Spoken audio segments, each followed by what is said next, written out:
Hello students and welcome back to channel Siraj Shaikh digi study. आज capital budgeting का lecture number 4 होगा, जिसमें हम कवर करेंगे नए points of capital budgeting. Start करेंगे आज।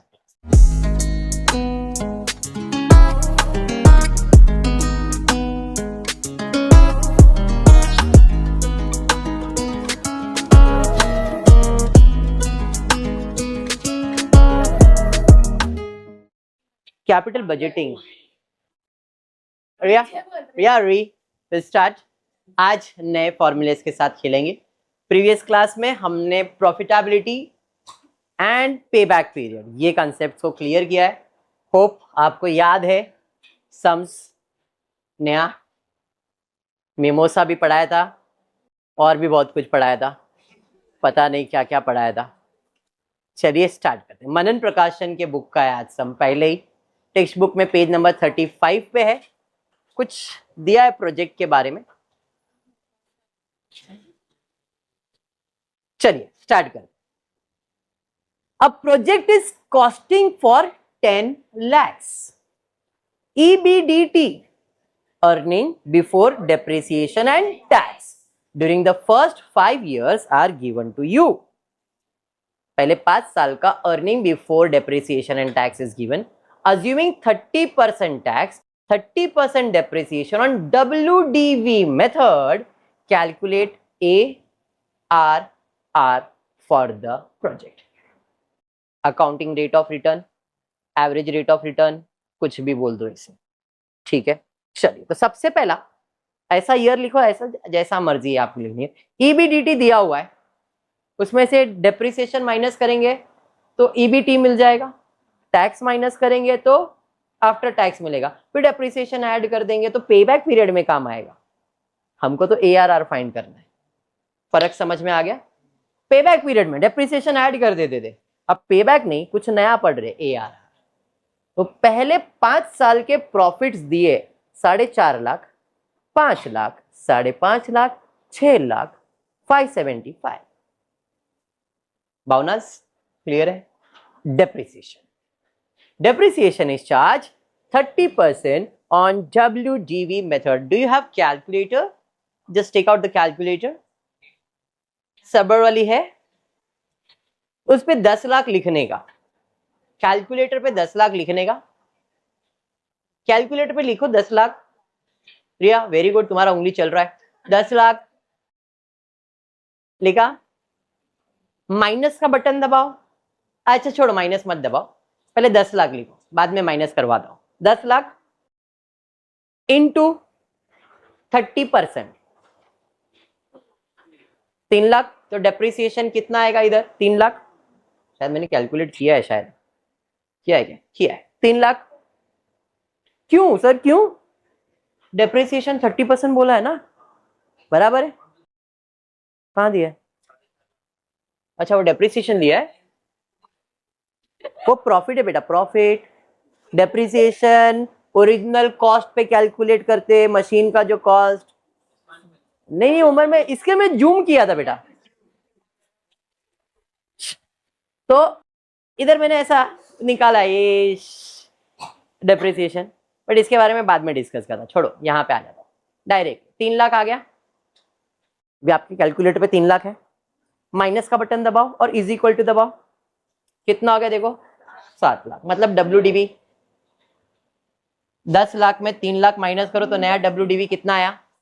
अब 7 लाख का 30%, 7 लाख इंटू 30%, तो भाई इधर का depreciation 2,10,000 minus is equals to 4,90,000। Third year का वैल्यू आ गया। समझ में आया? तो ये वर्किंग लिखने की जरूरत नहीं है, डायरेक्टली कैलकुलेटर पे हो जाता है, ये बताया मैंने। तभी आप कितना आया आपको? 4,90,000 आया है, उसका 30% निकालो,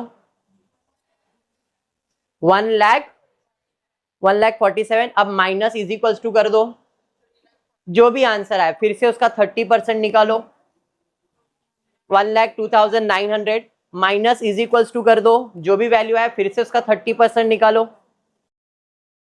समझ में आ गया? डेप्रिसिएशन बस उसका काम खत्म। WDV मेथड था इसलिए, अगर ओरिजिनल कॉस्ट मेथड रहता तो 10 लाख का 30% 3 लाख, सब में 3 लाख आता। स्ट्रेट लाइन मेथड मतलब सब में डेप्रिसिएशन फिक्स हो जाता है। Fix instalment method, straight line method, ये सब 11th स्टैंडर्ड में डेप्रिसिएशन में पढ़ाया था, याद है तो ठीक है, नहीं तो वो फिक्स्ड इंस्टॉलमेंट मेथड रहेगा, स्ट्रेट लाइन मेथड रहेगा, मतलब ओरिजिनल कॉस्ट मेथड होता है, हर साल डेप्रिसिएशन फिक्स हो जाता है। WDV में हर साल डेप्रिसिएशन बदलता है। डन है ये। चलिए माइनस करेंगे, 4.5 लाख में 3 लाख माइनस तो 1.5 लाख, 5 लाख में 2 लाख 10 माइनस तो 2,90,000 माइनस माइनस माइनस। अभी क्या माइनस करना है, टैक्स कितना परसेंट, 30%, तो इसका 30% निकालेंगे। 30% 45 बराबर 87, 129, 1209, 3179, कितना पॉइंट रहेगा ना, नहीं है, ठीक है, डन है। चलिए माइनस कर देंगे, balance amount balance amount balance amount balance, minus करना अभी आप करते हो इसलिए मैं डायरेक्ट कर देता। अगर ये पे बैक पीरियड होता तो हम डेप्रिसिएशन वापस से ऐड करते तो कैश इनफ्लो मिल जाता, बट हम सॉल्व कर रहे ARR, annual average earning, ARR find करना। अगर आ गया भाई, यहाँ पे फॉर्मूला लिखा नहीं है, फॉर्मूला फॉर एवरेज अर्निंग मतलब ARR का फॉर्मूला है एवरेज कैश इनफ्लो या average profit, average profit, net profit नहीं, average profit upon average investment into 100। ARR का फॉर्मूला, ARR का फॉर्मूला, ARR का फॉर्मूला है average profit upon average investment into 100, average profit upon average investment into 100, average profit upon average investment into 100 करना है। तो अब मुझे प्रॉफिट तो मिल गया, मैं ऐसा एवरेज अर्निंग निकाल रहा हूं, कैसे, तो कितने साल का प्रॉफिट है, फर्स्ट ईयर का प्रॉफिट, सेकेंड ईयर का प्रॉफिट, थर्ड ईयर का प्रॉफिट, फोर्थ ईयर का प्रॉफिट, फिफ्थ ईयर का प्रॉफिट, डिवाइड बाय 5 करना, तो मुझे मिलेगा एवरेज प्रॉफिट। देखो कितना आ रहा है, 2,58,030 आ रहा है क्या, हाँ जी, नहीं आ रहा है नया, करके देख तो आएगा ना, ऐसा खाली देखने से नहीं आएगा, रीचाले नहीं करना है, री आया आपको, व्हाट इज दिस, आया। अपॉन एवरेज इन्वेस्टमेंट, इस केस में मैंने पैसा कितना लगाया है, कोई स्क्रैप वैल्यू दिया है, कोई दिया है क्या स्क्रैप वैल्यू, नहीं, तो ये मेरा एवरेज इन्वेस्टमेंट वही लिखा है मैंने, आगे ये बदल जाएगा, अभी के लिए 10 लाख इंटू 100, क्योंकि ARR एक रिटर्न है तो मल्टीप्लाई बाय 100 हो जाएगा, 25.8। ARR समझ में आ गया पक्का, ये जो सम करवाया है मनन प्रकाशन के टेक्स्ट बुक का सम है, ठीक है क्या। चलिए वापस से मनन प्रकाशन के कंटिन्यू करते। Alpha Limited has under consideration the following 2 machines, 2 machine, investment दिया है, you are required to calculate ARR, suggest which project is preferable, बराबर दिशा, स्टार्ट करते। सबसे पहला क्या क्या दिया है देखते, इन्वेस्टमेंट दिया है, वर्किंग कैपिटल दिया है, लाइफ ऑफ मशीन दिया है, टैक्स रेट दिया है, स्क्रैप वैल्यू दिया हुआ है, income before depreciation and tax सबका दिया है। ARR का फॉर्मूला अभी बताया था, average annual profit after tax upon average investment into 100, ठीक है, एनुअल प्रॉफिट लिखा हुआ है, एवरेज प्रॉफिट, ठीक है। अब फॉर दैट पर्पस ईयर 6 साल, जिसका जितना दिया उतना प्रॉफिट लिखूंगा, इसका 1 2 3 4 ईयर्स का दिया तो इसका 4 ईयर्स का प्रॉफिट, इसका 1 2 3 4 5 6 तो 6 ईयर का प्रॉफिट। जो भी प्रॉफिट दिया है ये प्रॉफिट है बिफोर डेप्रिसिएशन एंड, बराबर, अरे यस, हाँ जी, आएगा आएगा, सबर कर, टोटल ले लिया, डेप्रिसिएशन 9 लाख, कॉस्ट कितना है, कितना परसेंट डेप्रिसिएशन है, स्क्रैप वैल्यू दिया है, कितना परसेंट दिया है, 10%। डेप्रिसिएशन का फॉर्मूला क्या है, डेप्रिसिएशन का फॉर्मूला है original cost minus scrap value upon estimated life. तो 10 लाख का 10% माइनस करो, 1 लाख माइनस हो जाएगा, तो कितना आएगा? 9 लाख। 4 साल दिया है तो 9 लाख 4 ईयर्स का ही डेप्रिसिएशन रहेगा, हाँ या नहीं? ओरिजिनल कॉस्ट माइनस 1 लाख तो 9 लाख, डिवाइडेड बाय 4 करोगे तो पर ईयर आएगा ना 4 साल का, तो पूरे 4 साल का तो 9 लाख ही आएगा ना। ये एवरेज हो गया ना टोटल, तो एक एक करके तो नहीं दिखाया मैंने, इसलिए डायरेक्टली यहाँ पे क्या लिखा है? 9। समझा या गया? समझा? 9 लाख क्यों लिखा? हाँ, ये कितना है? 15। स्क्रैप वैल्यू कितना है? मतलब 1.5 लाख चले जाएगा। 15 लाख में से 1.5 लाख माइनस किया, 14 लाख 50। अरे हाँ, 13 लाख, तो 13 लाख। अरे बराबर, मैंने बोला। यहां तक क्लियर है? एवरेज में एवरेज प्रॉफिट यही है, उसमें से एवरेज डेप्रिसिएशन माइनस कर दिया। 28 लाख में से 9 लाख माइनस किया, 19 लाख। 54 में 1350 माइनस किया, 40-50 माइनस करूंगा मैं, ठीक है? किसका? 19 लाख का और 40 लाख। जरा फट से कैलकुलेट करेंगे टैक्स, करो। 5,70,000, 12,15,000 माइनस करूंगा तो मुझे मिल गया 13,30,000, 28,30,000। समझ में आया यहाँ तक? चलिए सम पे जाते हैं। एनुअल एवरेज अर्निंग कितना कमा रहा हूं भाई मैं? पहले वाले में कमा रहा हूं 13,40,000। कितने साल में? एवरेज लेना पड़ेगा ना, क्योंकि यहाँ पे डिवाइड बाय 4 किया है क्या मैंने? मतलब खाली टोटल ही मारा है ना। अरे हाँ, तो इसको हम क्या करेंगे? डिवाइड बाय, तो पर ईयर मिल जाएगा ना। तो 13,30,000 डिवाइड बाय 4, एवरेज प्रॉफिट एम का कितना आ गया? समझा क्या बाउंसर? आपने इधर सिर्फ टोटल किया 28 लाख, डिवाइड बाय 4 करते तो एवरेज हो जाता, बट आपने डिवाइड बाय 4 किया क्या? 9 लाख को डिवाइड बाय 4 किया है क्या? मतलब ये खाली टोटल है ना, तो एवरेज निकालने के लिए डिवाइड बाय 4 करना पड़ेगा, क्योंकि ये 4 साल का प्रॉफिट है ना। तो डिवाइड बाय 4 क्यों किया? समझा? एम हो गया। एन की बात करूंगा तो कितना प्रॉफिट है? 28,35,000। कितने साल का है? 6 साल। Average profit done. अब to calculate average investment. Profit क्या है? Average profit, average investment. ध्यान से एवरेज इन्वेस्टमेंट का फॉर्मूला जरा ध्यान से। एवरेज इन्वेस्टमेंट का फॉर्मूला क्या है? Original cost minus scrap value. आँख खुला कर बेटा, देख। Original cost minus scrap value divided by 2। Original cost minus scrap value divided by plus working capital if any, plus फिर से स्क्रैप वैल्यू। जैसे डेप्रिसिएशन का कंसेप्ट था, पहले डेप्रिसिएशन में से अपन प्रॉफिट में से डेप्रिसिएशन निकालते थे, टैक्स माइनस करते, फिर डेप्रिसिएशन ऐड करते, वैसे स्क्रैप वैल्यू पहले निकाल लो, बाद में स्क्रैप वैल्यू को ऐड, ठीक है? तो पहले original cost minus scrap value divide by 2 करोगे, plus working capital if any, plus scrap value. तो ये फॉर्मूला आपको याद रखना है टू फाइंड एवरेज इन्वेस्टमेंट।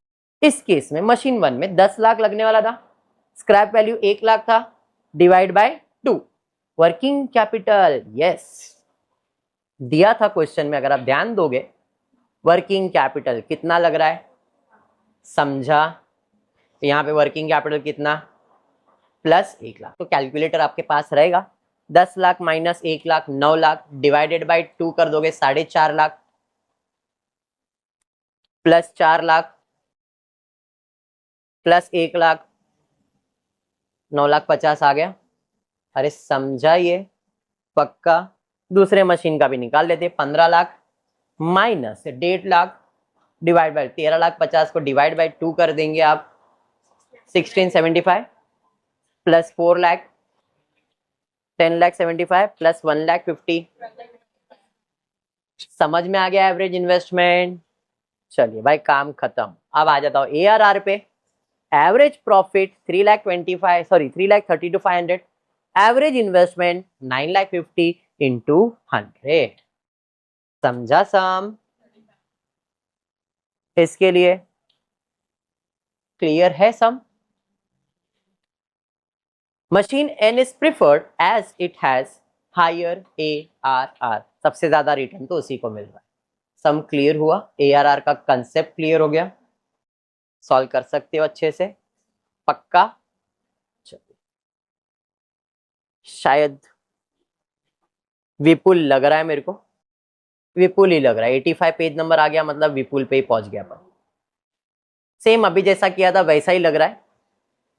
क्या क्या पूछा है जरा देख लेते। Using ARR, depreciation to be charged according to straight line method, assuming the above sales and the cost of sales hold a goods for the entire economic life of the machine, suggest which of the two alternatives should be preferred. कोई नहीं, start करते। सबसे पहला ये purchase price दिया है, power per year दिया है, कंज्यूमेबल स्टोर दिया है, अदर चार्जेस दिया है, वेजेस दिया है, सेलिंग प्राइस दिया है। तो सेलिंग प्राइस मेरा इनकम होगा, बाकी सब मेरा एक्सपेंस होगा। सेल्स में से सारे एक्सपेंसेस माइनस करूंगा तो प्रॉफिट मिलेगा, फिर उसमें डेप्रिसिएशन माइनस करूंगा, फिर टैक्स माइनस करूंगा, तो मुझे मिल जाएगा प्रॉफिट आफ्टर टैक्स। ठीक है क्या? चलिए, तो सबसे पहला एनुअल सेल्स।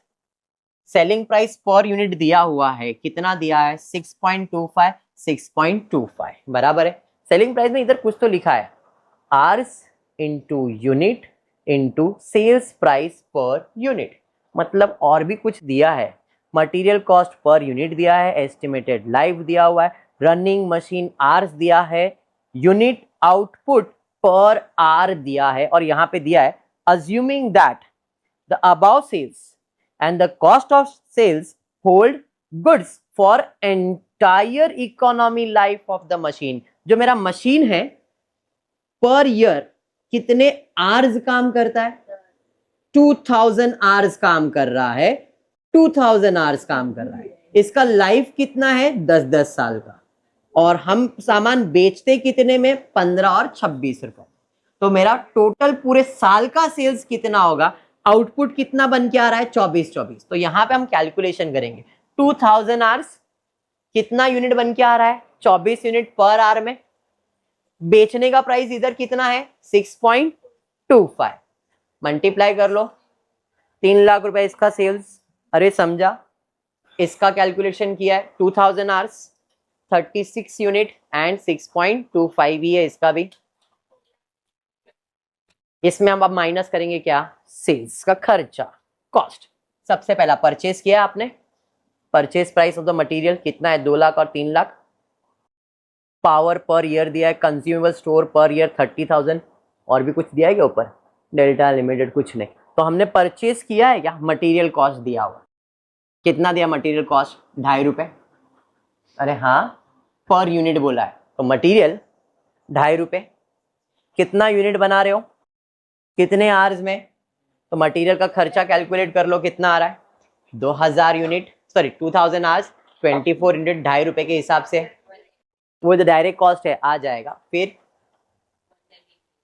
उसके बाद वेजेस है, वेजेस दिया है क्या? वेजेस पर रनिंग आवर कितना? 15 रुपए और 26 है पर रनिंग आवर। कितने आवर्स काम होने वाला है? यहाँ पे यूनिट्स आएगा क्या? नहीं, 2000 आवर 15 रुपए के हिसाब से और 2000 आवर 26 रुपए के हिसाब से। समझा ये? वेजेस के बाद दिया पावर पर ईयर का डायरेक्टली खर्चा दिया है 10,000, 22,000, डायरेक्टली 10,000 और 22,000। फिर कंज्यूमेबल स्टोर पर ईयर दिया है 30,000।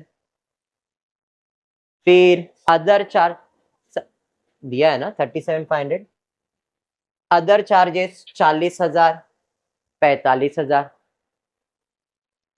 ये जो परचेस प्राइस है ये हमारे मशीन का परचेस प्राइस है, मतलब ओरिजिनल इन्वेस्टमेंट जो मैंने मशीन खरीदा ना, आउटपुट कैश आउटफ्लो है। कितना मशीन में पड़ने वाला है? 2 लाख का मशीन पड़ने वाला है, 3 लाख का मशीन पड़ने वाला, मटेरियल नहीं है ये, इसलिए वो कॉस्ट इधर लिखा नहीं था, बाकी सारे एक्सपेंसेस लिखे। नहीं तो दिमाग में रहेगा सर ये क्यों नहीं लिखा है। क्लियर हुआ ये बात? चलिए, तो आप देखो पावर हो गया, कंज्यूमेबल हो गया, अदर चार्जेस हो गया, वेजेस हो गया, सेलिंग प्राइस हो गया, मटेरियल हो गया, एस्टिमेटेड लाइफ है, मशीन आवर्स है, यूनिट है, और कुछ है क्या? नहीं। अब डेप्रिसिएशन के बारे में बोला था, डेप्रिसिएशन कौन से मेथड पे चार्ज किया जाएगा? कितना डेप्रिसिएशन चार्ज किया जाएगा? तो इस मशीन का आवर्स, लाइफ टाइम आवर्स कितना है? 2000 hours, machine running hours per year कितना है 2000, और इसका कॉस्ट कितना है, कोई स्क्रैप वैल्यू है क्या इसका, नहीं, तो 2 लाख को 2000 से डिवाइड कर दो,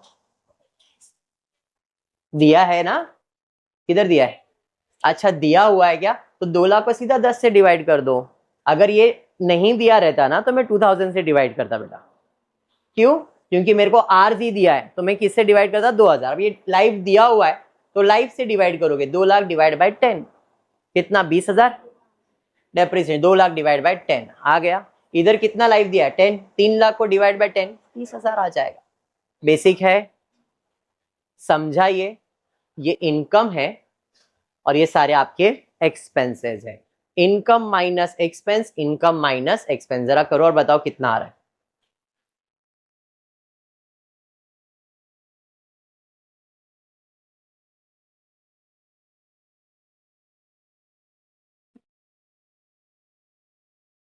कितना 50,000, हाँ 50,000 ये टोटल रहेगा उसका, 50,000 और उधर 82,500, समझा, अब इसमें टैक्स कितना चार्ज होने वाला है 40%, 50 का 40 मतलब 20,000, 33,000 माइनस करोगे,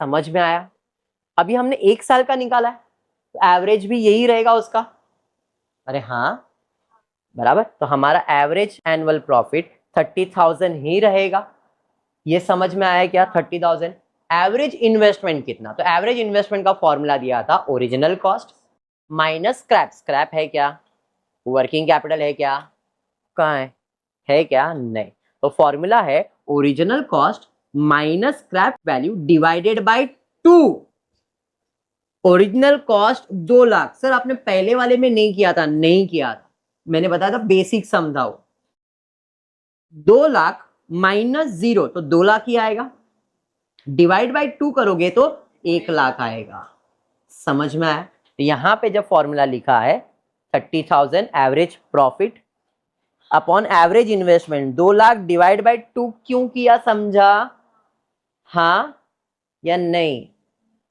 अभी मैंने फॉर्मूला दिया था ना original cost minus scrap value divided by 2,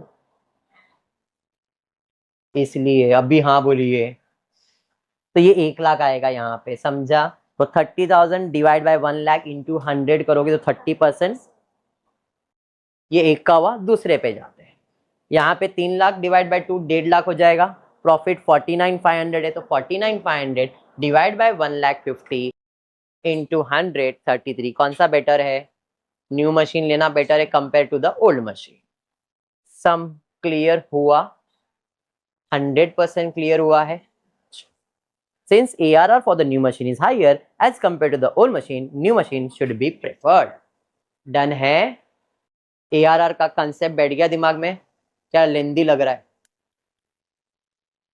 clear है इतना, विपुल के सम्स ले रहा हूं क्योंकि विपुल में ARR के अच्छे खासे सम्स दिए, आपके टेक्स्ट बुक में मनन में 1 या 2 सम जो स्टार्ट में दिया था वही है, चलिए, from the following detail of Omega limited recalculate the payback period and payback profit, कल किया था पे बैक पीरियड प्रॉफिटेबिलिटी, तो पे बैक पीरियड के लिए अपने को चाहिए net profit after tax but before depreciation, ARR में आफ्टर टैक्स ही चाहिए रहता है, अपने को सेल्स दिया है, वेरिएबल कॉस्ट दिया है, फिक्स्ड कॉस्ट एक्सक्लूडिंग बिना डेप्रिसिएशन का है, इन्वेस्टमेंट का कॉस्ट दिया है, लाइफ ऑफ द ईयर दिया, मतलब मशीन का लाइफ दिया है और टैक्स दिया है, चलिए सबसे पहला सेल्स लिख दिया, माइनस करूंगा वेरिएबल कॉस्ट, माइनस करूंगा फिक्स कॉस्ट, माइनस होगा डेप्रिसिएशन भी, डेप्रिसिएशन कितना, मशीन का कॉस्ट कितना है 10,000, लाइफ कितना है तो पर ईयर कितना 1000, तो यहाँ पे डेप्रिसिएशन आ जाएगा 1000, अरे बराबर,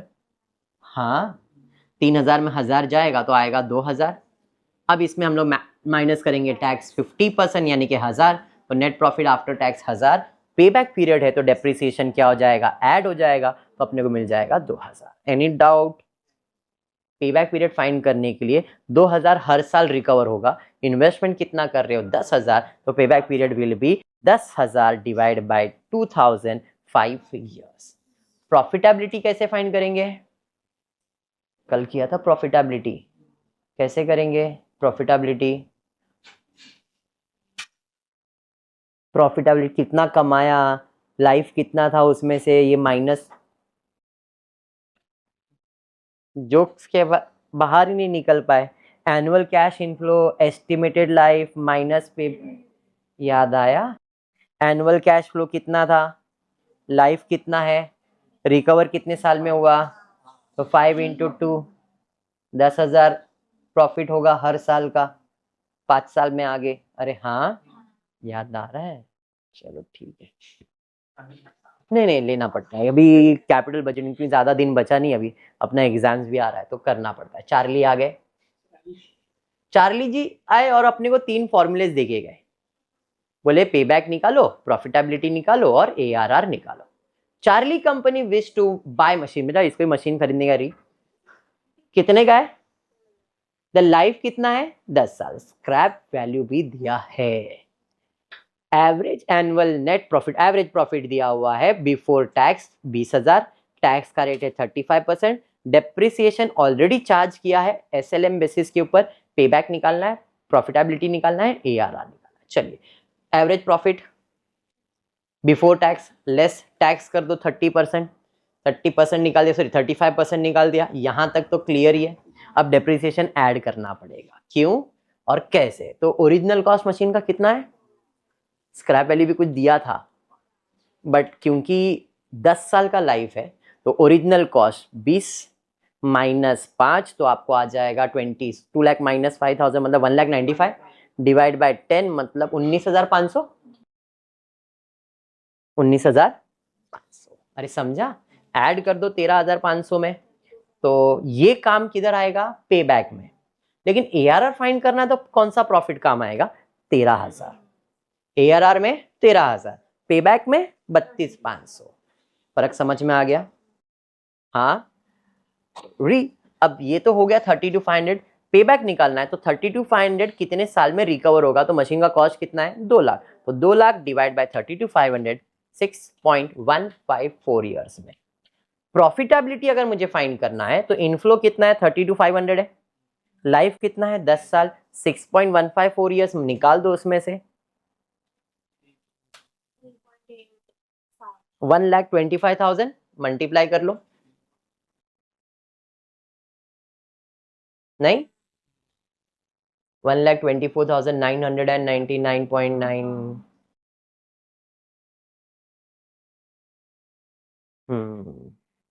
देख लो करके आ रहा है, वेरी गुड। तो ये तो बेसिक था भाई, ये आपने किया हुआ है, इतना क्लियर।